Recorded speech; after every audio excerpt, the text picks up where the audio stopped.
வணக்கம். மத்திய அரசு ஊழியர்களுக்கு சூப்பர் குட் நியூஸ். சம்பள உயர்வு கிடைக்க போகுது. என்ன ஏது என்று இதை பற்றி விரிவாக காணலாம் இந்த ஒரு காணொளி காட்சி வழியாக. இந்தியாவில் மத்திய அரசு ஊழியர்களுக்கு ஜனவரி மற்றும் ஜூலை 1 ஆகிய 2 தவணைகளுக்கான அகவிலைப்படி உயர்வு ஒவ்வொரு வருடமும் வழங்கப்பட்டு வருகிறது. இந்த ஆண்டு ஜனவரி தவணைக்கான அகவிலைப்படி உயர்வு குறித்த அறிவிப்பு மார்ச் மாதம் வெளியிடப்பட்டது. அதன்படி மத்திய அரசு ஊழியர்கள் மற்றும் ஓய்வூதியதாரர்களுக்கு 4% அகவிலைப்படி உயர்வு அறிவிக்கப்பட்டது. தற்போது 50% அகவிலைப்படியை மத்திய அரசு ஊழியர்கள் பெறுகின்றனர்.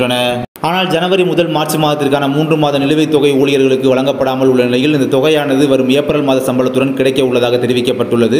அகவிலைப்படி உயர்வு காரணமாக மத்திய அரசு ஊழியர்களின் அடிப்படை சம்பளமும் உயர்த்தப்பட்டுள்ளதால் ஊழியர்கள் அடிப்படை சம்பளத்துடன் உயர்த்தப்பட்ட சம்பளத்தை பலனாக பெறுவார்கள் என கூறப்படுகிறது.